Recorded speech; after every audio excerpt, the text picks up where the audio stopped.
यह समय खासकर चुनौतीपूर्ण है। ऐसे समय का सामना करने में हमारी मदद करने के लिए आध्यात्मिकता क्या भूमिका निभा सकती है? ओ, हर पीढ़ी यही सोचती है कि उनका समय विशेष रूप से चुनौतीपूर्ण और उन्हें परखने वाला समय है। हर पीढ़ी यही सोचती है। ठीक है, उस बात को छोड़ दें तो आध्यात्मिक प्रक्रिया क्या भूमिका निभा सकती है? यह कुछ ऐसा है,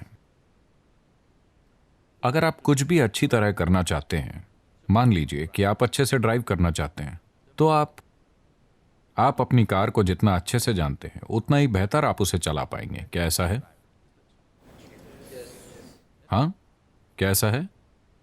तब यह आपके लिए भी लागू होता है। The better you know this one, the better you can deal with it. जितना बेहतर आप इसे जानते हैं उतना बेहतर आप इसे संभाल सकते हैं, उतना ही बेहतर आप इस जीवन की प्रक्रिया को चला सकते हैं। बस इसे सतही तौर पर जानकर आप बहुत अच्छा नहीं चला पाएंगे। अगर आपको बस अपने ऑफिस जाना है तो शायद आपको बस यही जानना होगा कि स्टीयरिंग व्हील कहाँ है और 2 या 3 पेडल कहाँ है।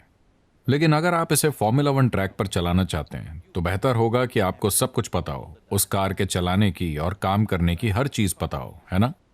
तो अगर आप फास्ट ट्रैक पर चलना चाहते हैं तो आपको इसके बारे में काफी ज्यादा जानने की जरूरत है।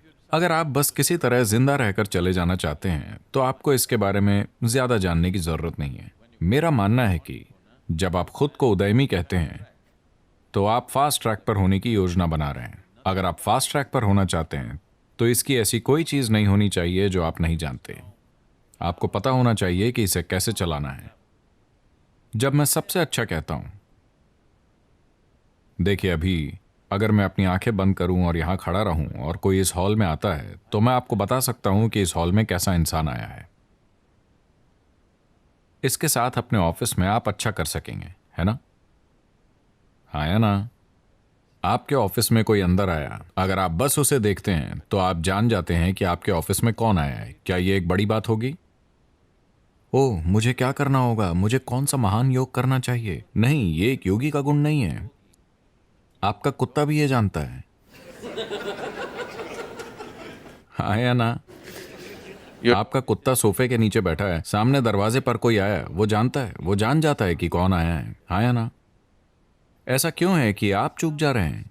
मैं पूछ रहा हूं, आप इसलिए चूक रहे हैं क्योंकि आपने अपने दिमाग को बुरी तरह से अस्त व्यस्त कर रखा है। अगर आप इसे ठीक से संभालना सीख लेते हैं तो आप देखेंगे कि इंसानी बोध ऐसा है कि आपको हर छोटी बड़ी चीज के लिए संघर्ष नहीं करना पड़ेगा। जीवन में आप जिस तनाव और बकवास से गुजर रहे हैं वो सिर्फ इसलिए है क्योंकि इसकी पर्याप्त खोज नहीं की गई है। तो आध्यात्मिक प्रक्रिया का मतलब ऊपर देखना या नीचे देखना नहीं है, इसका मतलब है भीतर की ओर देखना। क्योंकि जितना ज्यादा आप इसके बारे में जानेंगे उतना ही कुशलता से और उतना ही सफलता से आप इसे चला पाएंगे। इससे कोई फर्क नहीं पड़ता कि आपकी क्या डिग्रियां हैं, इससे फर्क नहीं पड़ता कि आपने अपने सिर में क्या जानकारी इकट्ठा कर रखी है। मूल रूप से आपकी सफलता इससे तय होती है कि ये अभी कैसे हैं। हाँ या ना? और How to keep this one in the highest possible इसे कैसे सतर्कता और संतुलन, उल्लास और संभाव के उच्चतम संभव स्तर पर रखा जाए। अगर आप ये नहीं जानते हैं तो आप सिर्फ संयोग से ही सफल होंगे, और अगर आप सफल होते भी हैं तो वैसे भी आप सफलता को भुगतेंगे, आप उसका आनंद नहीं लेंगे।